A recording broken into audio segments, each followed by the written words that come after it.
तो मिटा बैठेंगे। पहले गीता पढ़ो, गीता पढ़ लो, अपने धर्म से जुड़ी बातें जो अच्छी हैं। बाइबल पढ़ते हैं आप, बाइबल भी पढ़िए, कुरान भी पढ़िए, कोई बुराई नहीं है, लेकिन पहले गीता पढ़ो। अपने धर्म को जानने के बाद फिर देखो कि दुनिया का कौन सा धर्म श्रेष्ठ है। अपने धर्म को जानो, फिर देखो कि बाइबल में क्या लिखा है, गीता में क्या लिखा है, और दोनों की बातें मैच करो, किसकी बातें श्रेष्ठ हैं। ठीक है जी। पढ़ना बुरा नहीं है, खूब पढ़ना चाहिए, पर यह देखना चाहिए सनातन धर्म कितना श्रेष्ठ है। आप सनातन धर्म को श्रेष्ठ मानते हैं कि नहीं? मानती हूँ। और क्रिश्चियन धर्म को? बिल्कुल खुल के बात कीजिए, जो अच्छा लगे वो बोलिए, जो आप फॉलो करती हैं वो भी अच्छा लगता है। ठीक है, अच्छा है, बुरा नहीं है। क्या अंतर है दोनों में?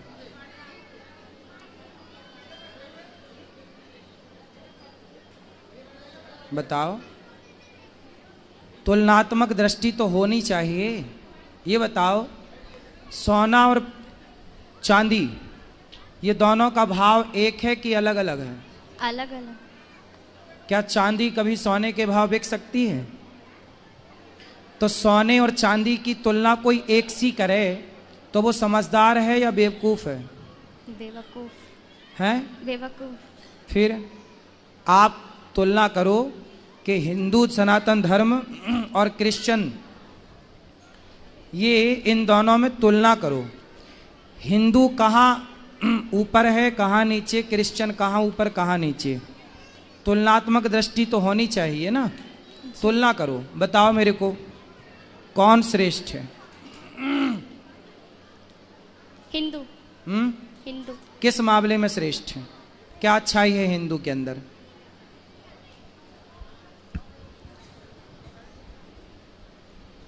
हम बता दें? जी। सुनो, आप बाइबल भी पढ़ना और कुरान भी पढ़ना और भगवत गीता भी पढ़ना, कुछ वेदों को भी समझो, सुनो, पुराणों को पढ़ना। इससे क्या पाओगी कि हिंदू कहता है अहिंसा ही परमो धर्म। हिंदू किसकी बात करता है? सनातन क्या बोलता है? अहिंसा ही परमो धर्म। हमारे यहाँ अहिंसा कोई परम धर्म मानते हैं। किसको परम धर्म मानते हैं? अहिंसा। अहिंसा मतलब जानती हो? नहीं जानती हो? किसी को मारना हिंसा होता है। जैसे आपने किसी को मारा, जैसे बकरे को काटा जी, तो वो हिंसा है, और बकरे को ना काटना अहिंसा है। मैं आपको नहीं मारता, मैं किसी चींटी को नहीं मारता, मतलब मैं अहिंसावादी हूँ। किसी जीव को ना मारना क्या होती है बेटा? अहिंसा। अहिंसा। और किसी को मारना क्या होता है? हिंसा। हिंसा। मारना हिंसा है और ना मारना अहिंसा। अहिंसा। तो जो हिंदू धर्म है वो कहता है अहिंसा ही परमो धर्मा, मतलब किसी जीव को ना मारना, किसी को नुकसान ना पहुंचाना, किसी को दुख ना देना ही सबसे बड़ा धर्म है। हम सबसे बड़ा धर्म किसे मानते हैं? किसी जीव को दुख ना पहुंचे। हम किसी की हत्या नहीं करते। हमारे यहाँ दीपावली, कोई भी पर्व आवे, हम गाय को माता मानते हैं। किसको माता मानते हैं? गाय को। गाय को। जबकि क्रिश्चियन लोग गाय को खा जाते हैं। हाँ या ना? हाँ। तो यदि गाय को आप माता मानते हैं, गाय की आप हत्या नहीं करना चाहते क्योंकि आपके अंदर दया है। जी। क्या है आपके अंदर? दया। इस संसार में सबसे ज्यादा दया किसी के अंदर है? तो सनातन धर्मियों के अंदर है। और किसी अन्य मजहब, आप अमेरिका जाइए, लंदन जाइए, वहाँ तो क्रिश्चियन ही है ना, पर वहाँ पर गाय खाते हैं, बकरा खाते हैं, मुर्गा खाते हैं, सुअर खाते हैं। यदि दया होती तो वो मांस क्यों खाते? हमारे देश में इतनी दया थी कि हम मांस नहीं, कंद मूल फल खाने वाले लोग हैं, कि फल खा के गुजारा कर लेंगे। फल तो देखो पेड़ से गिर जाता है, किसी के मतलब का नहीं, खा लो, कम से कम अपने स्वाद के चक्कर में किसी की हत्या तो ना करो। तो इतना साइंटिफिक सनातन धर्म है। ये दुनिया, पृथ्वी गोल है। बाइबल में लिखा है पृथ्वी चपटी है। पढ़ा आपने? अभी नहीं। नहीं पढ़ा? वहाँ पहुँचेंगे तो आपको मिलेगा कि पृथ्वी चपटी है, जबकि वेदों में लिखा है कि पृथ्वी गोल है। हमारे वेद ये सिद्धांत जानते थे। वैज्ञानिकों ने सैटेलाइट से देखा तो पाया कि पृथ्वी गोल है, पर सैटेलाइट के पहले लाखों साल पहले हमारे ऋषियों ने कह दिया था कि पृथ्वी गोल है। मतलब हमारे वेद पुराण पूरे साइंटिफिक हैं। बाइबल आज भी कहती है पृथ्वी चपटी है, जबकि साइंस नकार चुका है। हमारे धर्म ग्रंथ कहते हैं पृथ्वी गोल है। हमारे धर्म ग्रंथ वही कहते हैं जो आज साइंस कहती है, जो आज का विज्ञान कहता है। समझ में आई? जी। सब कुछ पढ़ना, पर अपने धर्म ग्रंथों को भी पढ़ना। जी। जब पढ़ लेना तो एक तुलना करना, किसी के कहने से कुछ ना करना। कोई कहे जी कि क्रिश्चियन धर्म श्रेष्ठ है, कोई कहे जी हिंदू धर्म श्रेष्ठ है, नहीं, मेरे कहने से ना मानो, किसी तीसरे के कहने। आप खुद बुद्धिमान हो, तुलना करो, बारीकी से समझो। बेटा ये बातें जो हम बोल रहे हैं ना, तुलनात्मक दृष्टि, ये इतने जल्दी समझ में नहीं आती चीज़ें। आप लोग तो भोली बुद्धि के होते हैं, जिसने जैसा बोल दिया आपको वैसा लगने लग जाता है। लेकिन आपको पढ़ना चाहिए अपने पुराणों को, सत्संग करना चाहिए, कुछ सीखना चाहिए, फिर आप तुलना करेंगे, पढ़ेंगे तो बहुत अच्छा लगेगा आपको। ठीक है? तो आप कहीं क्रिश्चियन चर्च में भी जाती हो क्या? जी, एक बार गई थी। तो क्या देखा वहाँ, क्या पाया वहाँ? वहाँ पे ऐसे ही सब वचन पढ़ते हैं और प्रेयर करते हैं। माइक पास में लो ना। वहाँ पे सब ऐसे ही वचन पढ़ते और प्रेयर करते हैं। क्या प्रेयर करते हैं? मुझे पूरी नहीं आती, थोड़ी बहुत आती है। जितनी आती है उतना बताओ। अब वो उनके सामने जाके और वो बाइबल का एक वचन रखते हैं और उसको बोलते हैं। कौन सा वचन? बोल के बताओ। क्या ही धन्य है वह पुरुष जो दुष्ट की युक्ति पर नहीं चलता, ना पापियों के मार्ग में खड़ा होता है, ना ठट्ठा करने वाली की मंडली में बैठता है, परंतु वह तो यहोवा की व्यवस्था से प्रसन्न रहता है और उसकी व्यवस्था पर रात दिन ध्यान करता है। वह उस वृक्ष के समान है जो बहती नालियों के किनारे लगाए गए और अपने ऋतु में फैलते हैं, जिसके पत्ते कभी मुरझाते नहीं। इसलिए जो कुछ वह पुरुष करे वह सफल होता है। दुष्ट लोग ऐसे नहीं होते, उस भूसी के समान होते हैं जो पवन से उड़ाई जाती है। इस कारण दुष्ट लोग में अदालत में स्थिर न रह सकेंगे, ना पापी धर्मी की मंडली में ठहरेंगे, क्योंकि वह धर्मियों का मार्ग जानता है, परंतु दुष्टों का मार्ग नाश हो जाएगा। क्या मतलब हुआ इसका? क्या सीख मिली इससे आपको? बताओ।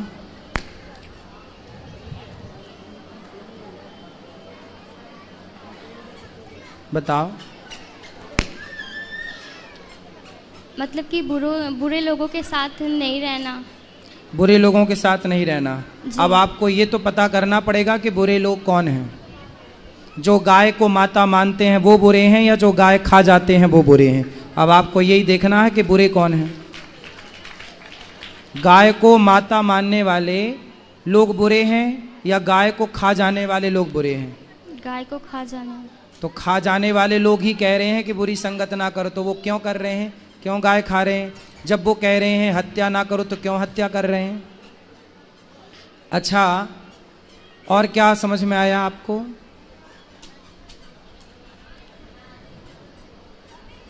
सुनो, आप स्त्री हो ना? जी। आपने तो बहुत कुछ देखा। क्या किसी भी धर्म में स्त्री को भगवान के रूप में देखा?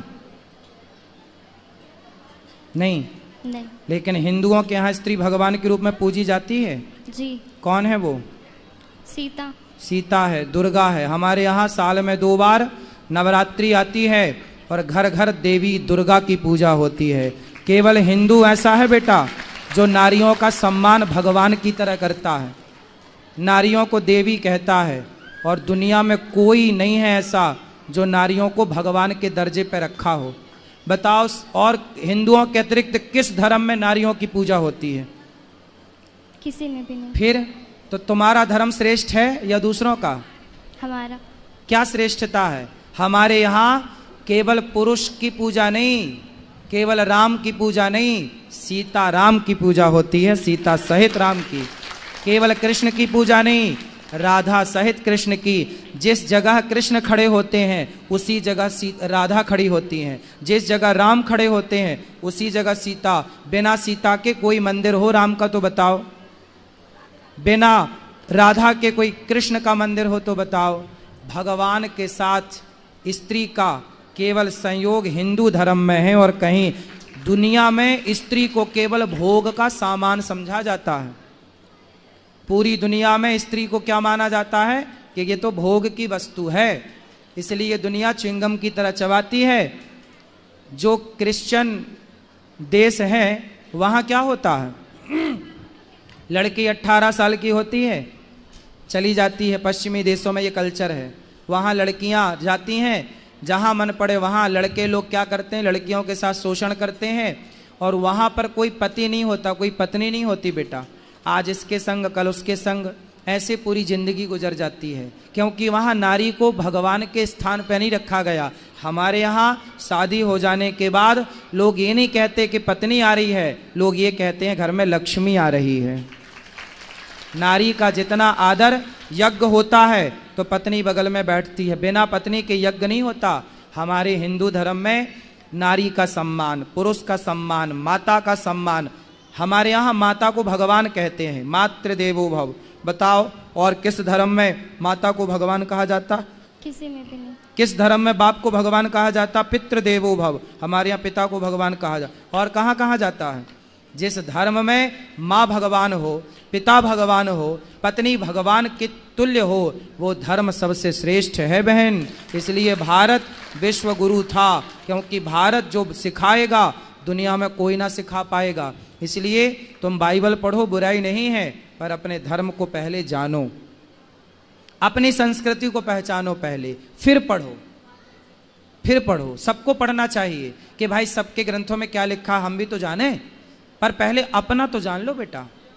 अपना नहीं जानोगी तो कल को तुम अपनी तो रह ना पाओगी। उनको जान लोगी तो आपको लगेगा वही अच्छा है, क्योंकि आपने अपने को तो जाना नहीं कभी।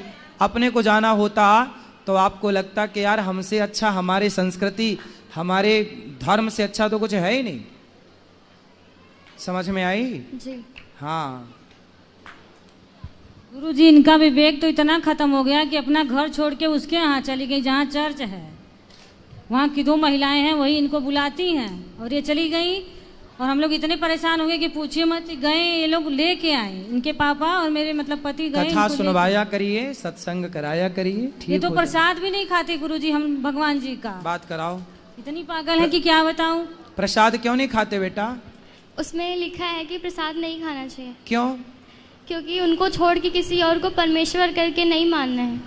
किसको परमेश्वर मानते हैं आप? यीशु मसीह। आप यीशु मसीह को परमेश्वर मानते हैं, जी। और कृष्ण को क्या मानते हैं?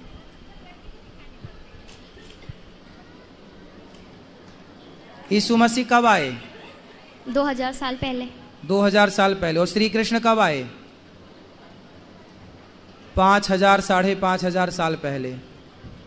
देखो, आपको कृष्ण कब आए ये पता नहीं, यीशु कब आए पता है।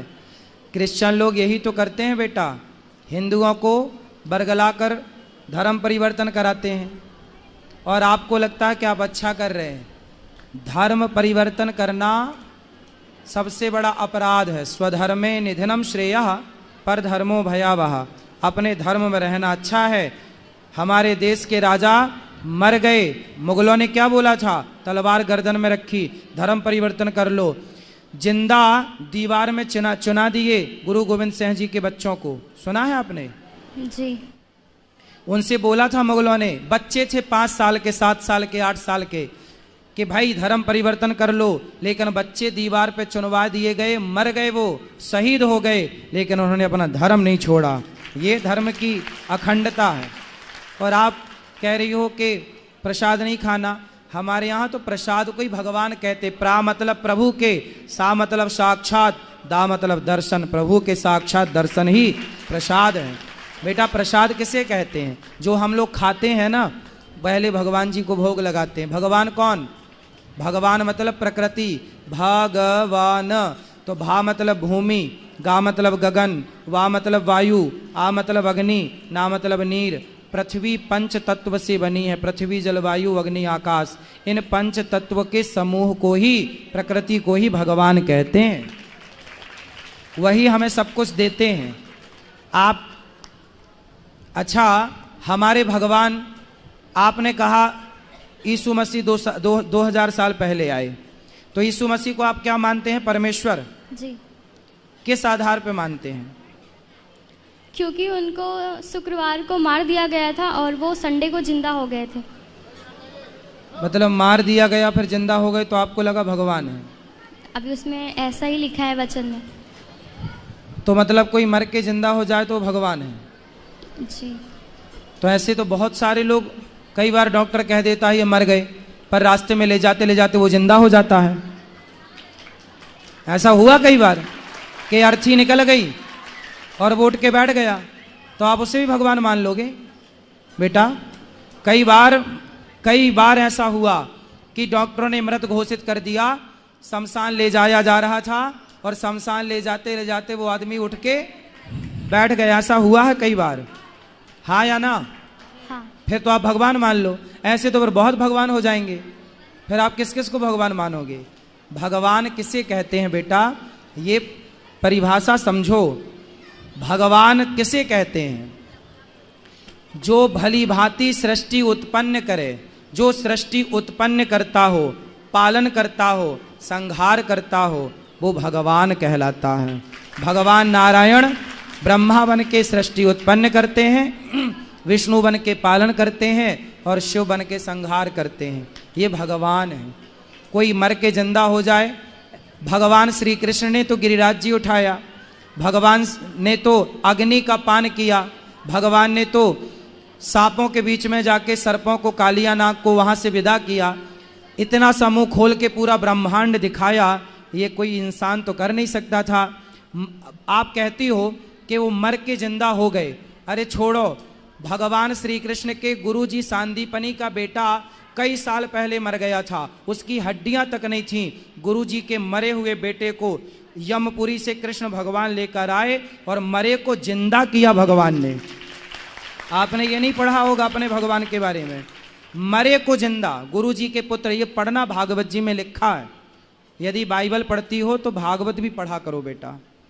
उसमें लिखा है कि भगवान श्री कृष्ण के गुरु सांदीपनी जी का बेटा मर चुका था, पर मरे हुए पुत्र को जीवित किया, लिखा है।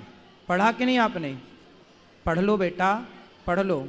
भगवान मरे को जीवित करते हैं, और एक को नहीं, अनेकों को किया। आग पीना, इतने से मुंह में ब्रह्मांड, एक उंगली से पहाड़ कौन उठा सकता है? गिरिराज जी उठाए थे ना भगवान, हाँ या ना? हाँ। तो एक उंगली से पहाड़ कौन उठा सकता है?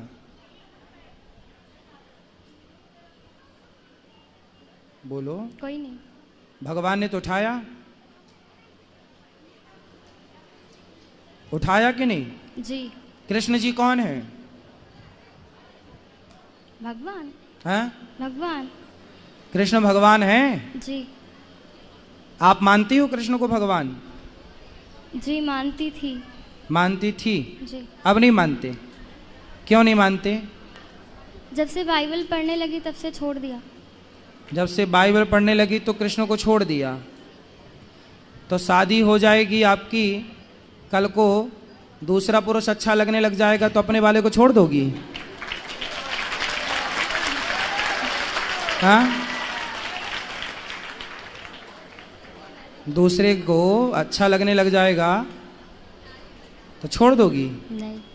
अरे भाई, भगवान श्री कृष्ण ही हैं बेटा। तुम्हारी बुद्धि तरीके से घुमा दी उन लोगों ने, गजब तरीके से वो खेलते हैं। देख लो, क्रिश्चियनों का काम ही है। देखो ये लड़की है, अब कल को ये बाइबल पढ़ेगी, क्रिश्चियनों से शादी कर लेगी, फिर क्या होगा? क्रिश्चियन लोग इसी से बच्चे पैदा करेंगे और तुम्हारे अपनों के खिलाफ ही इन्हीं बच्चों को उतार देंगे।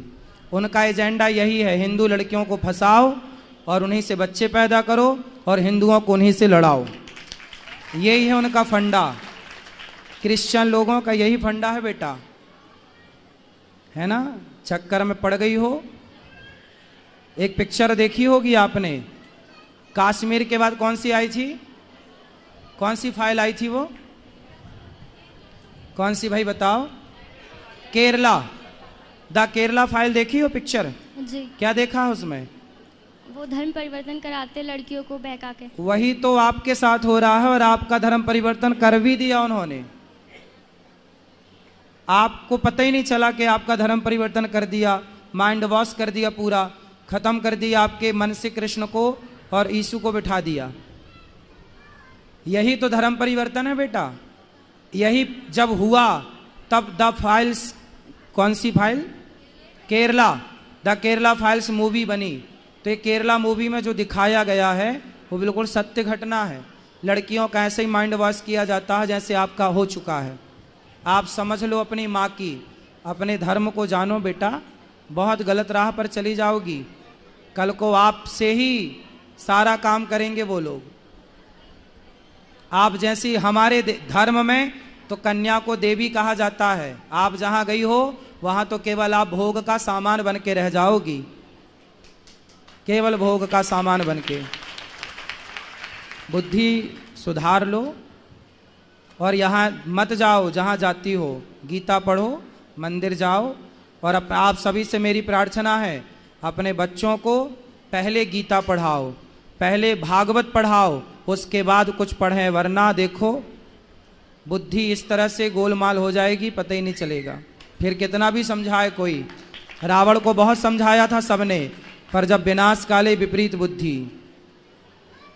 भगवान कृष्ण भी समझाने गए थे दुर्योधन को, मान जा, पर जब विनाश काले विपरीत बुद्धि। इस तरह से शकुनी ने समझा दिया था दुर्योधन को कि कृष्ण भी ना समझा पाए। इस तरह से समझा दिया मंथरा ने कैकई को कि दशरथ भी ना समझा पाए। यही क्रिश्चियन लोग समझा देते हैं आपकी बहन बेटियों को, फिर ना माँ बाप समझा पाते ना गुरु समझा पाते। समझ में आई? जी। क्या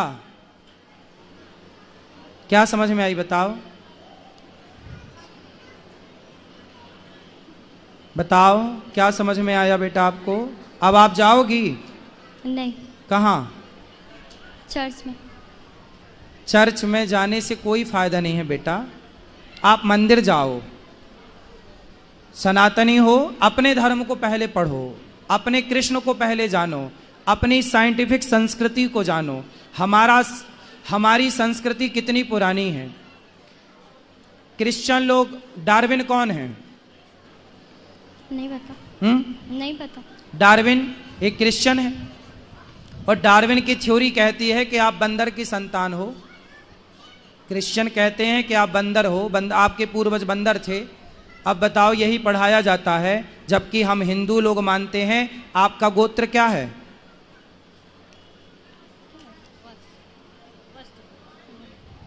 गुरुजी वस्त्र गोत्र हम लोग। इनको दो।